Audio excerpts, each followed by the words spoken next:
मैं मानता हूँ कि वो बहुत ही कामयाब और होनहार अफसर है।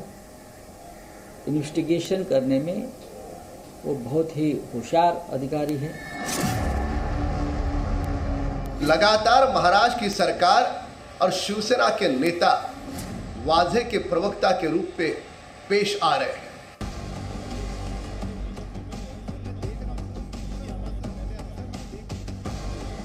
किसी को नहीं बचाएंगे।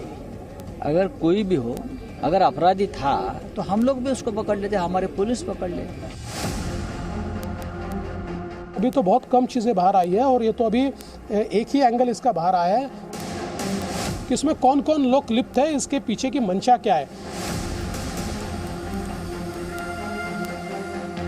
वाजे कोई हमारा सब्जेक्ट नहीं, जो गलती करेगा उसको भुगतना पड़ेगा, लेकिन है कि नहीं है। मुख्यमंत्री शिवसेना प्रमुख उद्धव जी ठाकरे ओसामा सचिन वाजे के बारे में अब क्या कहना चाहेंगे? अब ये आगे आगे देखो क्या बाहर आता है। तो मुंबई में एंटिलिया के बाहर विस्फोटक भरी कार मुंबई के लिए सबसे बड़ी मिस्ट्री बन चुकी है। इस केस में मुंबई पुलिस के असिस्टेंट पुलिस इंस्पेक्टर सचिन वाजे को शनिवार को ही घंटों की पूछताछ के बाद एनआईए ने गिरफ्तार किया। आज मुंबई पुलिस को वाजे को सस्पेंड करना पड़ा। एंटिलिया विस्फोटक केस में अब कई सवाल उठ रहे हैं, जैसे कि एंटिलिया के पास विस्फोटक वाली कार कैसे पहुंची, किसने पहुंचाई, एंटिलिया के बाहर पीपीई किट में कौन था, मनसुख हिरेन की मौत कैसे हो गई, क्या वजह का शिवसेना के नेताओं से कारोबारी संबंध है। इन सवालों के जवाब देशक में हम आपको देंगे, लेकिन उससे पहले आपको सचिन वाजे से जुड़ी 10 चौंकाने वाली जानकारियां हम दे रहे हैं, ध्यान से देखिएगा। 2004 में मुंबई ब्लास्ट के आरोपी ख्वाजा यूनुस की पुलिस कस्टडी में मौत हो गई थी, जिसके आरोप में वाजे और उनके 12 साथियों को सस्पेंड कर दिया गया था। 2007 में पुलिस फोर्स से इस्तीफा देने के बाद 2008 में वाजे शिवसेना से जुड़ गए। सचिन वाजे ने सालों तक शिवसेना की राजनीति की। जून 2020 में 16 वर्षों के बाद वाजे की पुलिस फोर्स में वापसी होगी। देवेंद्र फडणवीस का दावा है, महाराष्ट्र के फॉर्मर सीएम हैं देवेंद्र फडणवीस, उनका दावा है कि उनके सीएम रहते वाजे को पुलिस सेवा में वापस लाने का दबाव था, और ये दबाव किसी और ने नहीं, शिवसेना ने बनाया था। दोबारा पुलिस फोर्स ज्वाइन करने के बाद उन्हें हाई प्रोफाइल केस सुलझाने का जिम्मा मिला। फर्जी टीआरपी केस और एंटिलिया कार केस की जांच कर रहे थे वाजे। ऋतिक रोशन और कंगना रनौत से जुड़ा ईमेल का 7 साल पुराना केस भी सचिन वाजे को ट्रांसफर किया गया। 49 साल के सचिन वाजे ने अपने कार्यकाल में 63 एनकाउंटर किए हैं, और बीजेपी का दावा है सचिन वाजे का शिवसेना नेताओं के साथ कारोबारी रिश्ता है। मुंबई एटीएस और एनआईए दोनों इस केस की जांच कर रहे हैं, लेकिन सचिन वाजे की गिरफ्तारी ने इस केस में किसी गहरी साजिश के होने की आशंका बढ़ा दी। सचिन वाजे, पूर्व assistant police inspector, Mumbai police.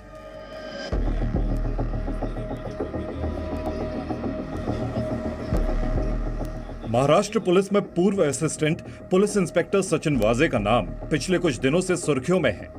देश में आतंकवाद से जुड़ी घटना की जांच करने वाली केंद्रीय एजेंसी एनआईए की गिरफ्त में है सचिन वाजे।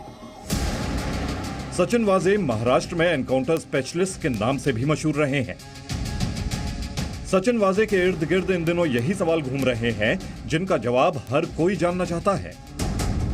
आखिर एनआईए ने सचिन वाजे को गिरफ्तार क्यों किया? उनका नाम एक हाई प्रोफाइल केस में कैसे जुड़ गया? आपको मुंबई की इस सबसे बड़ी मिस्ट्री की पूरी कहानी बताएं। उसके लिए आपको कहानी की शुरुआत में जाना होगा। तारीख 25 फरवरी।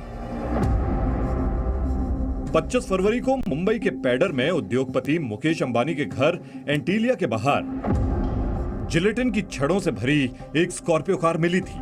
इसी स्कॉर्पियो कार और जिलेटिन की छड़ों के पीछे जब एक एक परतें खुलनी शुरू हुई तो एक चेहरा सामने आया, सचिन वाजे का। एंटिलिया के बाहर लगे सीसीटीवी से पता चला कि जब स्कॉर्पियो पार्क की गई थी तो उसके पीछे एक इनोवा कार में भी एक शख्स मौजूद था। स्कॉर्पियो में बैठा शख्स कार को पार्क करने के बाद पीछे वाले गेट से उतरता है और इनोवा कार में बैठकर निकल जाता है। इनोवा कार और स्कॉर्पियो कार का नंबर प्लेट जांच में फर्जी पाया जाता है। कुछ दिन बाद स्कॉर्पियो कार का असली मालिक मनसुख हिरेन सामने आता है। खुद सचिन वाजे मनसुख को अपनी कार में ड्राइव करके पूछताछ के लिए क्राइम ब्रांच के ऑफिस लाते हैं और पूछताछ करते हैं। 2 मार्च को मनसुख ने महाराष्ट्र के मुख्यमंत्री गृह मंत्री को चिट्ठी लिखकर खुद को प्रताड़ित करने की शिकायत की, लेकिन महज 2 दिन बाद ही 4 मार्च को मनसुख का शव बरामद होता है। यहीं से कहानी में नया ट्विस्ट आता है। मनसुख की पत्नी मुंबई पुलिस के असिस्टेंट पुलिस इंस्पेक्टर सचिन वाजे पर अपने पति की हत्या का आरोप लगाती है। वो कभी आत्महत्या कर भी नहीं सकते। बस यही चाहती हूँ कि ये जो जांच है वो तय तक जाए, सही का पता चला है। अब सवाल उठता है कि क्या सचिन वाजे ने मनसुख की हत्या की? ये तो कहानी का पहला ट्विस्ट था। कहानी में दूसरा ट्विस्ट आया उस इनोवा कार के कारण जो एंटीलिया के बाहर दिखी थी। एनआईए के मुताबिक 24 फरवरी के सीसीटीवी फुटेज में साफ हुआ कि शक के घेरे में वही इनोवा कार 2 बार मुंबई पुलिस कमिश्नर ऑफिस से निकलते हुए दिखी थी। इनोवा गाड़ी सुबह करीब 11:46 पर मुंबई पुलिस कमिश्नर ऑफिस से निकली थी। जी न्यूज के पास उस वक्त की सीसीटीवी फुटेज भी है जिसमें इनोवा कार दिख रही है। अब एक पूरा सीसीटीवी फुटेज सामने आया है जो 24 फरवरी का है, पुलिस हेडक्वार्टर का, मुंबई पुलिस के हेडक्वार्टर का, जिसके अंदर एक इनोवा कार सुबह 11:46 पर पुलिस हेडक्वार्टर से निकलकर आगे बढ़ती हुई देखी जा रही है। बताया जा रहा है कि एनआईए के पास इस वक्त वही इनोवा कार है और एनआईए के सूत्रों का दावा है कि इसी कार का इस्तेमाल 25 फरवरी को जब स्कॉर्पियो कार को पार्क कर दिया गया एंटीलिया में, उसके बाद दोनों संदिग्धों ने भागने के लिए किया था। अब सवाल यह है कि आखिर एंटीलिया के बाहर दिखी इनोवा मुंबई पुलिस कमिश्नर के ऑफिस में क्या कर रही थी? एंटीलिया विस्फोटक केस में अभी कई ट्विस्ट हैं, जिससे इस केस की सच्चाई जलेबी की तरह उलझती जा रही है। 25 फरवरी को एंटीलिया के पास एक संदिग्ध व्यक्ति पीपीई किट में दिखा था। सूत्रों के मुताबिक एनआईए अब इस बात की भी जांच कर सकती है कि क्या जो शख्स पीपीई किट पहने एंटीलिया के पास नजर आ रहा है, कहीं वो सचिन वाजे तो नहीं था। इसके लिए फॉरेंसिक ह्यूमन एनालिसिस की मदद ली जा सकती है।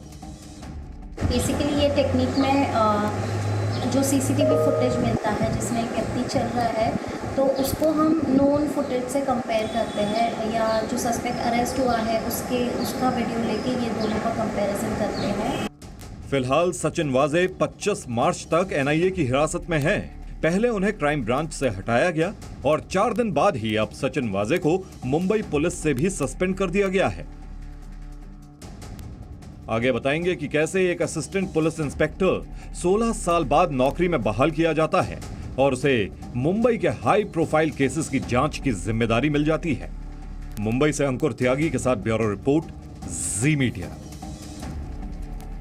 यहाँ पर ध्यान देने वाली बात यह भी है कि सचिन वाजे 10 दिनों तक जिस केस के जांच अधिकारी रहे, बाद में उसी केस में उनकी गिरफ्तारी हो जाती है। जी सोचिए, वो जांच अधिकारी थे और खुद एक एक्यूज बन जाते हैं। सचिन वाजे 16 साल पुलिस फोर्स से दूर रहने के बाद पिछले साल ही मुंबई पुलिस की क्राइम इंटेलिजेंस यूनिट के हेड बने। सबसे हैरान करने वाली बात यह कि इतने साल पुलिस से दूर रहने वाले वाजे को मुंबई के बेहद हाई प्रोफाइल केस कैसे सौंप दिए गए। 16 साल पुलिस फोर्स से दूरी और पुलिस सेवा में आते ही मिले हाई प्रोफाइल केस। अपने आप में ये बेहद हैरान करने वाली बात है। जो शख्स 16 सालों तक मुंबई पुलिस से दूर रहा हो, उसे पुलिस फोर्स दोबारा ज्वाइन करने के कुछ ही समय बाद बड़े बड़े केस सौंप दिए गए। पूर्व असिस्टेंट इंस्पेक्टर सचिन वाजे के पास टीआरपी केस, अन्वय नाइक खुदकुशी, स्पोर्ट्स कार घोटाले में दिलीप छाबड़िया का केस और बॉलीवुड टीवी इंडस्ट्री का कास्टिंग काउच रैकेट का केस भी था। हाल ही में उन्हें ऋतिक और कंगना के ईमेल विवाद का 7 साल पुराना केस भी सौंप दिया गया था। वाजे 10 दिनों तक एंटीलिया स्कॉर्पियो कार केस में भी जांच अधिकारी रहे। वाजे के ऊपर senior police inspector, ACP, DCP, additional commissioner और जॉइंट कमिश्नर की रैंक के अधिकारी आते हैं। बावजूद इसके सचिन वाजे को इतने सारे हाई प्रोफाइल केस दे दिए गए। इस पर शिवसेना नेता संजय राउत का कहना है कि वो बहुत ही तेजी से केस सुलझाते हैं। मैं मानता हूँ कि बहुत ही कामयाब और होनहार अफसर है। इन्वेस्टिगेशन करने में वो बहुत ही होशियार अधिकारी है। सचिन वजे का नाम करियर की शुरुआत से ही विवादों में रहा है। 2004 में मुंबई बॉम्ब ब्लास्ट के आरोपी ख्वाजा यूनिस की पुलिस कस्टडी में मौत हो गई थी। तब वजे और उनके 12 साथियों को सस्पेंड कर दिया गया था।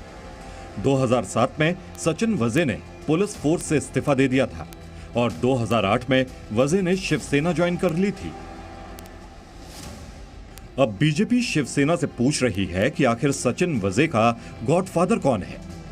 16 साल तक पुलिस फोर्स से दूर रहने के बाद दोबारा सर्विस ज्वाइन करने वाले सचिन वजे अकेले पुलिस ऑफिसर नहीं हैं।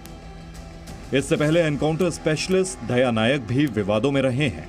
उन्हें भी कई आरोपों का सामना करना पड़ा और एक एक कर उन पर लगे आरोप भी धुल गए और वो फिर से पुलिस सेवा में आ गए। मुंबई पुलिस के एक और एनकाउंटर स्पेशलिस्ट प्रदीप शर्मा भी विवादों में रहे हैं। उन पर फर्जी एनकाउंटर के आरोप लगे थे। बाद में कोर्ट ने उन्हें निर्दोष माना। प्रदीप शर्मा तो 2019 के विधानसभा चुनाव में शिवसेना के उम्मीदवार भी बन गए थे। सचिन वजे भी प्रदीप शर्मा और दया नायक के सहयोगी रहे हैं और अब उन पर भी आरोपों के दाग लगे हैं।